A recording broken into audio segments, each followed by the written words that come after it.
ପିତ ଚଢିଛି? ମୁଁ ଆଉ କିଛି କହୁନି, ମୋର କାଇଁ ପିତ ଚଢିବ?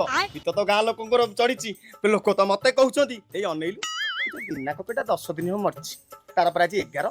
ତା ପୁଅ ପୁରା ଛାତିରେ ଏମିତି ହାତ ବାଡେଇ କହୁଛି ଆମର କିଛି ଦରକାର ନାହିଁ, କେବଳ ଭାତ ଦେଇଦେଲେ ଲୋକ ଖାଇଦେବେ। ଯେତେବେଳେ ତା ଦାଦି ପଚାରିଲା କାହିଁକି ନା ଭାତ କଣ ଦବ ଖାଲି, ସିଏ କହୁଛି କଣ ଦରକାର କି, କେବଳ 70/70 ଗୋଟେ ଏଲଇଡି ଦରକାର, ସେଥିରେ ଖାଲି ସଦାୟର ଭାଉଜର ଗୋଟେ ଭିଡିଓ ଲଗେଇଦବ। ପରା ଲୋକ ତ ଲେଗ ପିସ୍ ଦେଖିକି ପୁରା ଭାତ ରାକ ଦାମ ଦାମ କରିକି ରେଡି ଚାଲିଲା। ତ ଲେଗ ପିସ୍ ଏତେ ଭଲ ଲାଗୁଛି, ଅନେଇଲୁ ମାଇକିନା ତ ଗୋଟିକି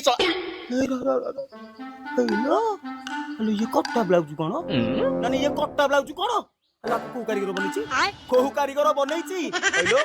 ହେଲା ଆମେ ତ ଆମ ଅମଳରୁ ଦେଖିଛୁ, ବ୍ଲାଉଜ ଯିଏ ପିନ୍ଧିବା କଥା ଏତିକି ପିନ୍ଧନ୍ତି, ନହେଲେ ଯାହାର ଅଧିକ ଘୋରିଆର ଥିବ ସିଏ ଏତିକି ପିନ୍ଧନ୍ତି। ଇଏ କଟା ବ୍ଲାଉଜ କଣ, ୟାକୁ କୋଉ ସା କାରିଗର ବନେଇଛି କହିବୁ ନା, କୋଡି ବେଣ୍ଟରେ ପଛୁଆ ପକେଇଦେବି। କହ ଜଲ୍ଦି, ଆଉ କୋଉ ଇଏ ବନେଇଛି କହ। ତମେ ଜାଣିନ ବୋଧେ, ଦ୍ୟାଟ୍ସ ଫ୍ୟାଶନ। ଫ୍ୟାଶନ ନା ତମ ଭଳିଆ କେଇଟା ସ୍ତ୍ରୀ ଲୋକଙ୍କର ଏମିତି ବିକିନି ପିନ୍ଧିକି ନାଚିବା ଗୋଟେ ଇନଫେକ୍ସନ।